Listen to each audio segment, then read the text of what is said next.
Thank you very much sir, both of you. मैं excited तो थी, लेकिन अंकुर सर का नाम सुन के ट्रिपल एक्साइटमेंट हो गई है. Thank you so much. And sir my question is around focus. आप दोनों से ही क्वेश्चन है. लाइक जैसे अभी क्या है, एक जॉब चल रहा है, एक डिजिटल बिजनेस चल रहा है और एक स्टार्टअप आइडिया चल रहा है बैकग्राउंड में, और अपना यूट्यूब जर्नी भी स्टार्ट करने का चल रहा है. तो फोकस और एनर्जी कहाँ डालें, क्योंकि 5 साल बाद हो सकता है ये पैरामीटर्स चेंज हो जाएं. तो कैसे आइडेंटिफाई करें कि कहाँ पर फोकस रखना चाहिए लाइफ में, मतलब किस टाइम पे? एक बार वोटिंग कर ले फटाफट से. क्या कितने चाहते हैं इस क्वेश्चन का आंसर दिया जाए? मैं अपने तजुर्बे से ही आंसर दे पाऊंगा. मेरे हिसाब से फोकस की 3 बहुत इंपॉर्टेंट पहलू होते हैं. नंबर 1, हम अक्सर ये बोलते हैं कि मैं जिस चीज़ पे फोकस करूं उस सवाल का जवाब मुझे पहले पता होना चाहिए. मुझे ऐसा लगता है कि उस सवाल का जवाब आपको उस चीज़ को करने के बाद पता चलता है. जब आप ये सारी चीज़ें कर लेंगे अपने जॉब में, अपने यूट्यूब चैनल पे, अपने एग्जिस्टिंग बिजनेस पे, स्टार्टअप आइडियाज़ पे, जब आप वो पूरा प्रोसेस कर लेंगे तब आपको पता चलेगा यार इस चीज़ पे फोकस करके ना ज़्यादा आउटकम निकल रहा है. इस चीज़ पे इतना वक्त डाल के मुझे और ज़्यादा उसमें एक आउटकम पता चल रहा है. So this is where I should focus. But it is also not possible. 24 घंटे ही हैं तो वक्त तो उतना ही है, कैसे डालेंगे? इसमें मेरा जो तजुर्बा है, and this really works for me, अपने दिन की शुरुआत आपको उन चीज़ों से करनी होंगी जिससे आपको एनर्जी मिलती है. ये दूसरी चीज़ है. वो चीज़ें करनी है जब भी ज़रूरत हो जिससे आपको एनर्जी मिलेगी, ताकि आप उस चीज़ों पर एनर्जी खर्च पाए. तीसरा, वेरी इंपॉर्टेंट, आपको अपने दिन को ऐसे नहीं बिताना है कि यार ये वक्त ना फ्री है, क्योंकि वक्त फ्री नहीं होता है. वक्त का एक बहुत बहुत इंपॉर्टेंट खर्चा होता है जो हमें बहुत बाद में ही पता चलता है. तो what I do, and it worked really well, 8वीं या 9वीं कक्षा में मैंने अपने वक्त को नोट करना शुरू किया कि मैं हर एक घंटा अपनी जिंदगी का किस चीज पे बिताता हूं, और at the end of the day क्या उस खर्चे पे मैं खुश महसूस करता हूं या नहीं.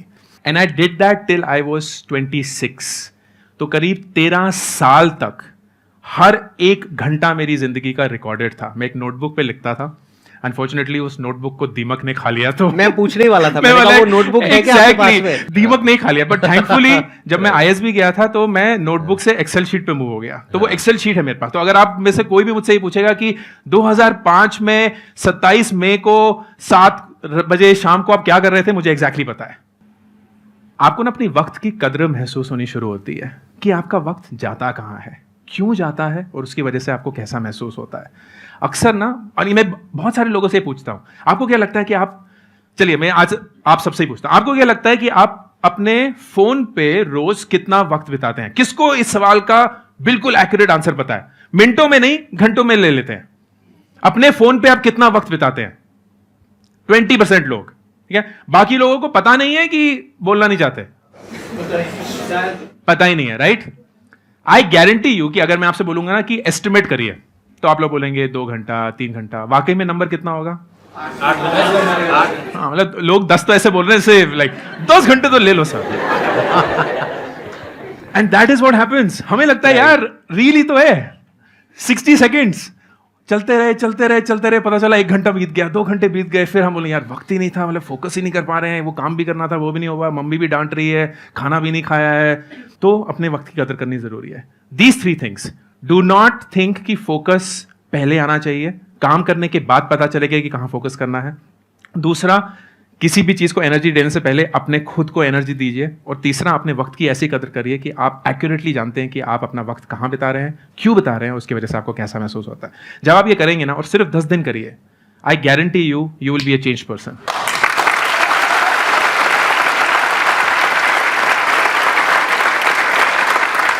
I'll also add something on to this. और मेरा भी एक सवाल आपके लिए भी है सर. नहीं, पहले आप ऐड करिए. पहले आप पूछेंगे, बताइए. सर मैं बहुत क्यूरियस हूं ये जानने के लिए कि आप अपना वक्त कैसे बिताते हैं, आपका दिन कैसा होता है. कितने लोग हैं जो इस सवाल का जवाब चाहते हैं? हाथ उठाइए.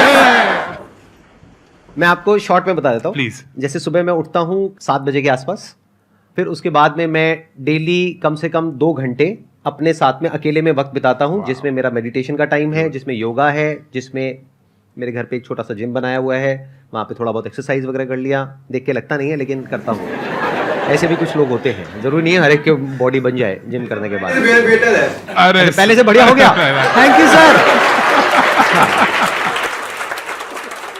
ऐसे ही जैसे सुबह का 2 घंटा है, ऐसे इवनिंग में मेरा 2 घंटा होता है, जिसमें मैं अकेले में बैठता हूँ, या तो कुछ कंटेम्पलेशन करता हूँ.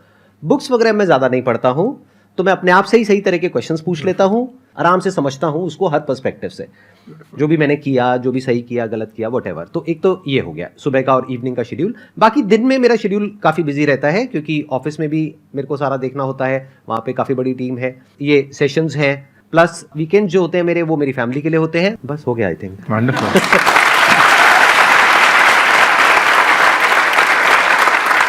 The observation which is so important कि आप सर सोते हैं कितनी देर है करीब करीब? मैं सोता हूँ 8 घंटे। 24 में से 8-16 घंटे बचे, उस 16 में से 4 घंटे ये अपने लिए रखते हैं।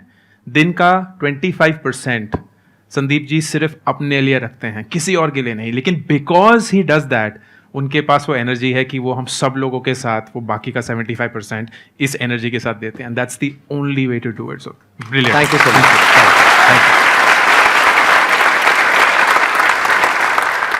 आपने जो क्वेश्चन पूछा था कि मैं ये भी कर रही हूँ, वो भी कर रही हूँ, उसके अलावा और भी नए नए आइडियाज़ आ जाते हैं, अब उस पर भी काम करना है, तो दिन में टाइम तो लिमिटेड है, तो हम इतनी सारी चीज़ें कैसे करें? तो पहले तो प्रायोरिटाइज कर लीजिए कि अगर 4 चीज़ें आप एक साथ में कर रहे हैं तो उसमें नंबर 1 पे क्या है, नंबर 2 पे क्या है, नंबर 3 पे क्या है, नंबर 4 पे क्या है। और जैसे सर ने कहा कि जब तक आप उसको प्रैक्टिकली करोगे नहीं, तब तक समझ नहीं आएगा कि एक्चुअल में कहाँ पे फोकस करना है, कहाँ पे नहीं करना है।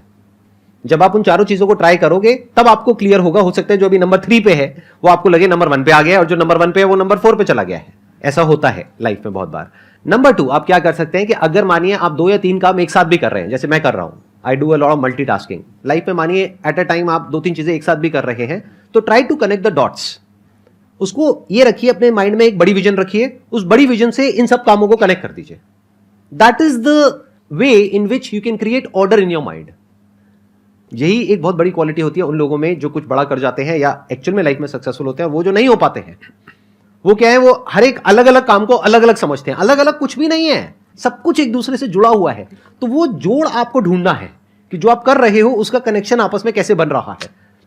ब्लॉक्स की तरह देखो, जो भी आप अलग अलग काम कर रहे हो उसको, पहला एक काम किया वो एक ब्लॉक हो गया, फिर अब एक दूसरा ब्लॉक हो गया, फिर तीसरा ब्लॉक हो गया। धीरे धीरे सीढ़ियां बनती चली जा रही है, आप इसके ऊपर चढ़ते चले जा रहे हो और आगे बढ़ते चले जा रहे हो।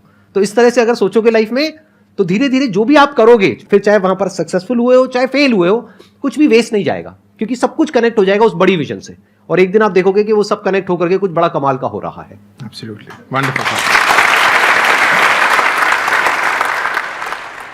सर मेरा क्वेश्चन ये है कि कोई ऐसा बिजनेस जो जीरो इन्वेस्टमेंट से शुरू हो, छोटे लेवल से शुरू हो और बहुत बड़े लेवल तक जा सके आज के टाइम को देखते हुए।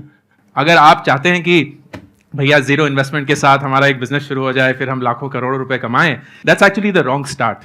क्योंकि आप वेट कर रहे हैं कि आपको पहले एक ऐसा आइडिया मिलेगा, फिर उसके बाद मैं मेहनत करना शुरू करूंगा, उसको समझने की कोशिश करूंगा, उसको अपने तजुर्बे से बड़ा बनाने की कोशिश करूंगा। That's the wrong start. मेरे हिसाब से सबसे पहले अपने आप से ये पूछिए कि कौन सी ऐसी चीज़ है जिसको मैं इतने अच्छे से करता हूं कि लोग मुझसे पूछते हैं यार मुझे तो बड़ा मुश्किल लगता है ये, लेकिन तुम बड़ी आसानी से कर लेते हो। वो चीज़ ना आपके तजुर्बे, आपके एक्सपीरियंस, आपकी फितरत से सबसे क्लोज है, and that may be your super power. उस चीज़ में आपको घुस जाना है, और उसमें सिर्फ वक्त लगेगा दोस्त, 6 महीने, 12 महीने, 1 साल, 2 साल। वो एक ऐसे मकाम पे पहुंच जाएगा जहां इस सवाल की आपको ज़रूरत ही महसूस नहीं होगी, क्योंकि वो इन्वेस्टमेंट आप डाल चुके होंगे। उसके बाद शायद लोग आपको पैसे देने के लिए तैयार होंगे, बहुत सारे और लोग आप पे विश्वास करके आपको पैसे देने के लिए तैयार होंगे। तो एक एंटरप्रेन्योर के लिए कभी भी पैसा सबसे ज़्यादा ज़रूरी चीज़ नहीं होता है। उन्हें पता है कि आइडिया, अपनी मेहनत, टीम, तजुर्बा, ठोकरें खाकर उससे सीख पाना, that is the only way to learn. और ये सब चीज़ों में वक्त लगता है दोस्त, वक्त लगेगा। तो ज़िंदगी में सही चीज़ पाने के लिए कभी भी जल्दबाजी मत करना। And this person right here is a living example of that. कितने साल से यूट्यूब चला रहे हैं जब लोगों को यूट्यूब पता भी नहीं था, और ये इतना सक्सेसफुल बिजनेस भी चला चुके हैं। कोई जरूरत नहीं थी ये सब करने की, मुझे लगता है ऐसे, प्लीज मुझे पूरी स्टोरी, कोई जरूरत नहीं थी, राइट? इतना सक्सेसफुल बिजनेस, सब कुछ सही, लेकिन he chose that idea because he felt passionate about it. सालों सालों तक शायद कोई विजिबिलिटी नहीं मिली होगी, किसी को नहीं पता कि क्या चल रहा है, कौन है संदीप महेश्वरी, क्या करते हैं। आप जैसे लोगों को अगर जबरदस्ती भी नीचे मॉल से बुलाने की कोशिश करेंगे, यार मेरा शो चल रहा है आ जाओ, एक इंसान नहीं आएगा शायद। आप सब लोग आज तड़प रहे हैं आने के लिए। इसके लिए इन्वेस्टमेंट नहीं लगी, इसलिए पैसा नहीं लगा, ये सब तो अभी बहुत बाद में आया है। सिर्फ मेहनत, सिर्फ वक्त एंड अपने ऊपर विश्वास। That will be my answer. क्या बात। दो तरह की अप्रोच हो सकती है बिजनेस करने की। एक जिसकी आपने बात करी कि कोई ऐसा बिजनेस बताइए जो बिना पैसे के शुरू हो सके। हाँ, ऐसे बहुत सारे बिजनेस हो सकते हैं। यूट्यूब पे जाओ, चैनल खोलो, मोबाइल फोन आपके पास में है, कोई पैसे नहीं लग रहे हैं, टाइम लग रहा है। सिंपल, पैसे तो नहीं लगते ना, फ्री है ना। अगर चल गया तो पैसे आएंगे, नहीं तो जेब से कोई पैसा नहीं लग रहा है, टाइम लग रहा है। तो ऐसे एक नहीं है, ऐसे बहुत सारे आइडियाज हैं, but that is not the right way to start. जैसा कि इन्होंने कहा, राइट अप्रोच ये होनी चाहिए, या दूसरी जो एक प्रैक्टिकल अप्रोच है, एक सही अप्रोच है एक बिजनेस को करने की, वो ये होनी चाहिए कि आपको दिमाग ये नहीं लगाना है कि मेरी प्रॉब्लम क्या है। आपकी प्रॉब्लम क्या है? आपको बिना पैसे के बिजनेस शुरू करना है और आपको बहुत सारा पैसा चाहिए, ये आपकी प्रॉब्लम है ना। इससे दुनिया को क्या फर्क पड़ता है? इससे मुझे क्या मतलब है, औरों को क्या मतलब है, आपके साथ वाले को क्या मतलब है? आपको कोई मतलब है? देख लो, कह रहे नहीं। इनको मतलब किससे है कि जो आप करने वाले हो उससे इनकी लाइफ कैसे बेटर होने वाली है। क्या आप इनकी कोई प्रॉब्लम सॉल्व करने वाले हो? Business is about solving the problem of the other person. जितनी बड़ी प्रॉब्लम सॉल्व करोगे आप और जितने अच्छे से करोगे in comparison to your competitors, उतने ही ज्यादा सक्सेसफुल हो जाओगे। तो ध्यान अपना अपनी प्रॉब्लम से हटा लो। अगर एंटरप्रेन्योरशिप में आगे बढ़ना है तो अपना सारा ध्यान लगाओ जो इस दुनिया में प्रॉब्लम्स है उसकी तरफ। फिर देखो आपकी स्ट्रेंथ्स क्या है, उससे क्या कनेक्ट होता है, क्योंकि ये भी डिपेंड करता है कि आपके पास में क्या रिसोर्सेज हैं, आपका क्या बैकग्राउंड है, क्या क्वालिफिकेशन है, क्या आप कर सकते हो, क्या नहीं कर सकते हो, क्या आपका पैशन है। बहुत सारे फैक्टर्स है। ये हो गया आपके एंड पे, ये हो गया आपके रिसोर्सेज। एक है दुनिया में क्या क्या प्रॉब्लम्स हैं, उसमें आपको आइडेंटिफाई करना पड़ेगा कि क्या कुछ ऐसा है जहां पर जाकर के दोनों चीजें मिल रही हैं। ये जितने अच्छे से मिलेगी उतना ही बड़ा बिजनेस आप क्रिएट कर पाओगे।